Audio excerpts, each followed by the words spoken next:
تو اس سے میرے بھائی یہ پتہ چلتا ہے کہ اللہ کو یہ لڑکوں سے بدفعلی کا عمل بہت زیادہ، اللہ کو اس عمل سے نفرت ہے۔ اب جب نفرت ہے تو جو برائی ہو اس سے بچنے کے اسباب اختیار کرنے چاہیے کہ نہیں کرنے چاہیے؟ کیا خیال ہے؟ تو وہ کیا اسباب ہیں وہ میں جلدی دو بتا دیتا ہوں 4-5 منٹ میں۔ پہلا سبب، جب لڑکا تھوڑا سا سمجھدار ہونا شروع ہو جائے، تھوڑا سا لڑکا پن پیدا ہو، اس کو بڑی عمر کے لڑکوں سے بچاؤ۔ ماں باپ کیا کرتے ہیں مدرسوں میں، مسجدوں میں، اسکولوں میں، بچہ جو ہے نا وہ گلے میں ہاتھ ڈال کے دوسرا لڑکا گھوم رہا ہے، گھومنے دیتے ہیں۔ بھائی یہ غلط ہے۔ بچوں سے ہاتھ کا مذاق صرف ان کے بہن بھائی کر سکتے ہیں، ان کے علاوہ کسی کو بھی کرنے کی اجازت نہیں ہے۔ حضرت شیخ الحدیث مولانا زکریا رحمۃ اللہ علیہ فرماتے ہیں، میں ظہر کی نماز میں اگر کسی شخص کے ساتھ کھڑا ہوتا تھا صف میں، اگر عصر میں بھی اسی شخص کے ساتھ ہوں تو میرے ابا پوچھتے تھے یہ تیرا کیا لگتا ہے؟ ظہر میں بھی اسی کے ساتھ تھا، عصر میں بھی اسی کے ساتھ کیوں؟ بھائی دوستیاں لگانے کی اجازت بولو نہیں۔ میں دیکھ رہا ہوتا ہوں یہاں بچوں کو لا کے چھوڑا ہوا ہوتا ہے، بڑے لوگ کوئی چٹکی لے رہا ہے یوں کر کے، کوئی یوں کر کے گھما رہا ہے، اس کو کیا بغیرتی ہے یار۔ یہ ہاتھ کا مذاق بچوں کے ساتھ بولو۔ ہم مفتی رشید احمد صاحب کے یہاں پڑھتے تھے، جو ٹین ایجر لڑکے ہوتے تھے نا، ہم 6 فٹ دور بیٹھتے تھے ان سے۔ کیوں؟ اتنا سخت قانون تھا، اتنا سخت۔ ہمیں پتا تھا یار تھوڑا سا بھی کہیں ہاتھ بھی لگ گیا نا، وہ پوچھیں گے یہ ہاتھ ٹچ کیسے ہوا۔ بھائی نیتوں پہ شبہ نہیں کیا جا رہا کہ تم نے بری نیت سے ہاتھ لگایا ہے۔ بھائی سارے برے تھوڑی ہوتے ہیں، ایک گندی مچھلی ہوتی ہے اس کے لیے 100 کے لیے قانون بنانا پڑتا ہے۔ تو اپنے بچوں کو لڑکوں سے کیا رکھیں؟ دور رکھیں، فاصلہ ہونا چاہیے، ایک بات۔ دوسری بات، کزنوں سے بھی یہ بیماری بہت لگتی ہے۔ ہمارے سامنے بہت کیسز آ چکے ہیں کہ لڑکا آیا میرے پاس کہ مجھے لڑکوں سے بدفعلی کی عادت پڑ گئی ہے۔ کیسے؟ کہہ رہے بچپن میں میرے کزن سے پڑی ہے مجھے۔ اب کزن تو بھائیوں کی طرح سمجھا جاتا ہے، اس سے فری ہو رہے ہیں، کوئی احتیاط بھی نہیں ہے، اسی کے ساتھ سو رہے ہیں، اسی کا چپک رہے ہیں، اس نے عادت خراب کر دی۔ ہم نہیں کہہ رہے کزن خراب ہوتے ہیں، لیکن بچوں کو شادی بیاہ میں جب مائیں لے کے جاتی ہیں تو کیا ہوتا ہے کہ کزنوں کے ساتھ ایسے ہی چھوڑ دیتی ہیں۔ شادی والا گھر ہوتا ہے تو سب سو رہے ہوتے ہیں چپک چپک کے، ایک ہی بستر پہ سو رہے ہیں۔ بھائی شادی ہے ابھی کیا ہے؟ بھائی شادی کا مطلب یہ تھوڑی ہے کہ وہ اس کے جذبات ختم ہو جائیں گے۔ قرآن میں، حدیث میں اللہ نے صاف حکم دیا، لڑکا جب 10 سال کا ہو جائے گا تو اسے دوسرے لڑکے کے ساتھ بستر پہ سونے کی اجازت بولو نہیں، صرف اپنے باپ کے ساتھ سو سکتا ہے۔ بھائیوں کا بستر، بہنوں کا بستر، بھائی بہنوں کا بستر، 10 سال میں آپ ایک بستر پہ دونوں کو نہیں سلا سکتے۔ سمجھ رہے ہو کہ نہیں سمجھ رہے ہو؟ اور جب آپ کی بیویاں اپنے بچوں کو شادی بیاہ میں لے کے جایا کرے، ان کو بولو کہ بھئی رات کو ان کو کزنوں کے ساتھ سونے نہیں دینا۔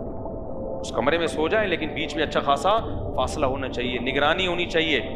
جو ٹھرکی ہوتا ہے نا، 100 باراتیوں میں ایک بھی ٹھرکی ہوگا، وہ اپنا شکار تلاش کرتا ہے، ذہن میں رکھو۔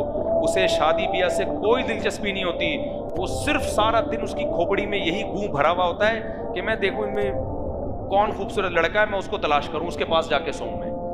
کبھی بھی مائیں اپنے بچوں کو ننیال ددیال میں کزنوں کے پاس اکیلا مت چھوڑے، اکیلا چھوڑ کے کبھی بھی نہ آئے۔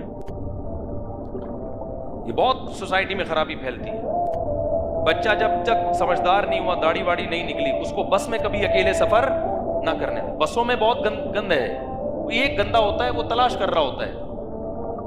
تو اس طرح سے آپ اپنے بچوں کی حفاظت کر سکتے ہیں، اور ان کو پھر جب سمجھدار ہو جائیں تو بتائیں بھی، بیٹا کوئی بھی اس طرح سے آپ سے چھیڑ چھاڑ کی کوشش کریں نا، تھپڑ پہلے لگا دو، پھر بعد میں بتاؤ کہ ہوا کیا تھا۔ چانٹے کی زوردار آواز آنی چاہیے۔